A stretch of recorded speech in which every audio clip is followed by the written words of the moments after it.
Hello and welcome back to Bookish. Today I'm here with a book review and I'm reviewing An Heir to Murder by BookTube's own Charles Heathcote. This is a cozy mystery that Mr. Heathcote wrote and published this year, and it was edited by BookTube's own Dane Cobain. I'll leave links to their channels down below. Alice Valentine has lost her job and gained a reputation for offing the elderly. She's inherited a house from a beloved aunt and shortly thereafter found the body of a murdered neighbor. So what else is there to do but to launch herself into crime fighting and mystery solving? With the help of a retired police officer who's a family friend, his name is Marmaduke Featherstone, she begins trying to solve a decades-old murder that surprisingly has gone unsolved in a community, or really in two communities close together, where everybody seems to know everybody and everybody seems to know everybody else's business. This is my first cozy mystery, and I have to tell you, I really enjoyed reading it. It was really kind of exactly the right kind of book for me at the time I picked it up. The novel feels very English according to the acknowledgments at the end. Perhaps it's Northern English.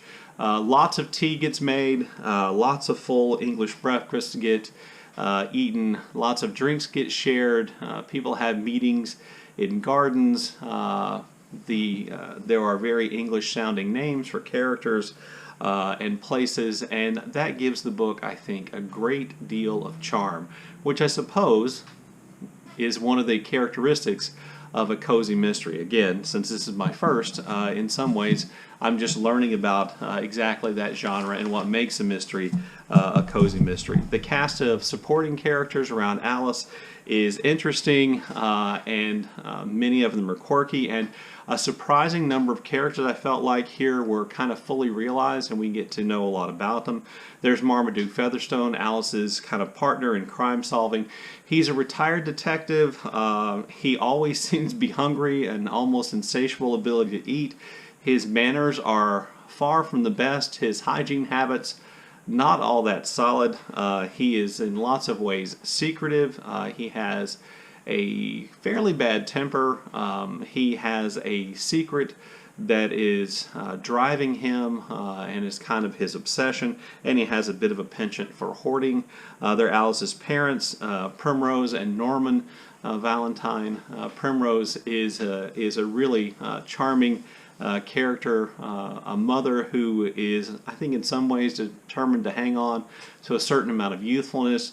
She gets into lots of things. She tries lots of different activities and diets and physical exercise. She is more than a bit of a helicopter parent, involved in Alice's life in a really supportive way.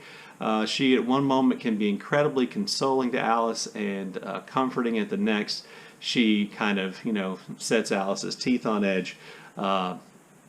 And irritates her a great deal. Norman is kind of an older dad, distracted by his hobbies. He's into cycling, and he goes out cycling with a helmet cam on, recording his trips. He doesn't always seem to understand his wife or daughter, which doesn't seem all that unusual, but he is a solid presence, and as you go along, you understand exactly how important Norman is to his daughter and his daughter's life. There's Jez, originally named Jeremy. This is an old friend of Alice's from school who she once stood up or ditched on what she thought was a date because she intercepted a note intended for somebody else, and she believed that Jeremy, as he's known in the book over and over again, Jez had been in love with her. So when he meets her, or when she meets him because he's a police detective in their community, there's this awkward thing where she thinks she has to, apologize for standing him up, only to find out that Jeremy, Jez, was never interested in her in the first place, and in fact that Jez is a gay man now who not only is a detective, but he has a husband. And there's also Mavis, the owner, operator of a local cafe eatery, who seems to be the dispenser of all local knowledge and gossip, who finds out what's going on faster than just about anybody. And she can be a bit vindictive and mean and sharp-tongued, but on the whole, She seems to be a good and helpful person.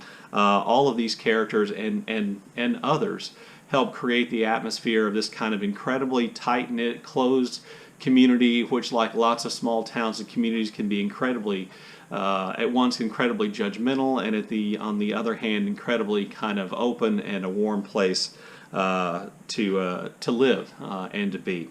The writing here in the novel is crisp, I think, and there's a lot of good humor in it. So I wanted to read you just two things I found, kind of moments that made me laugh. So this is one. This was early on, and this is just really short. And this is the kind of thing that Mr. Heathcote kind of puts in the novel over and over again. Little lines like this. Mavis raged. Her perm seemed to rise from her head like a furious bichon frise, which, you know, I just kind of like that, and it's also a dog reference.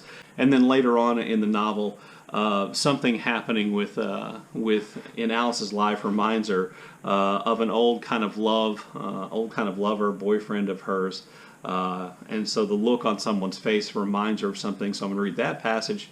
He had a look of admiration that she hadn't seen on a man's face since she let Calvin Dodgson lick jam off her big toe. They'd split up after that. She didn't have a foot fetish, and he never got over the aftertaste of her dual-action athlete's foot treatment cream.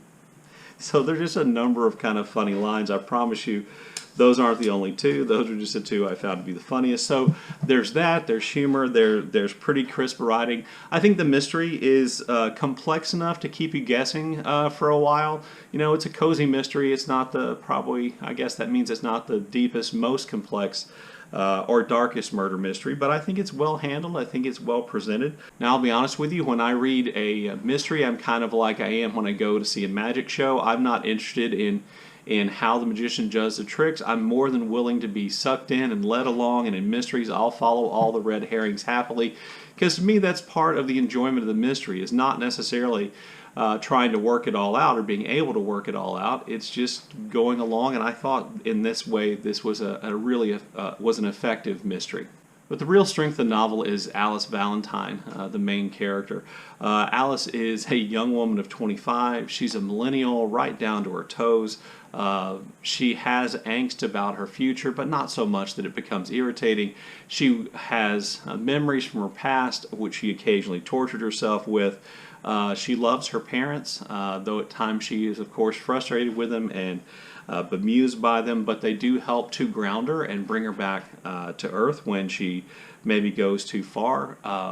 She is rash, she's sarcastic, she's smart, she has a great sense of humor, and at times she is disturbingly fearless.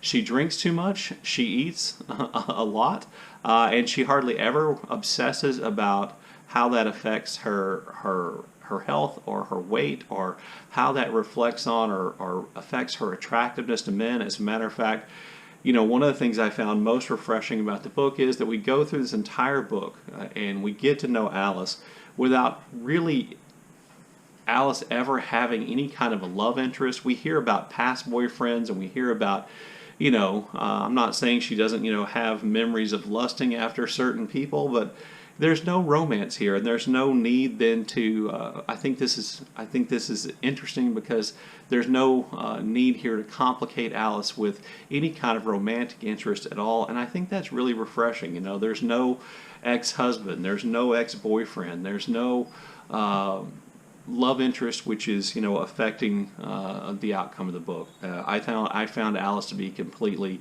charming, and I think indications are that Mr. Heathcote plans to write another novel with Alice at its heart, and if so, I will certainly read it because I enjoyed it a great deal.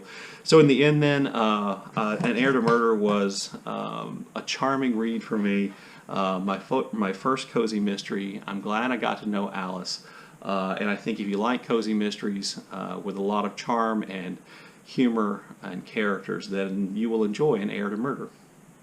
Anyway, look forward to your comments in the comment section below, and as always, thank you for watching.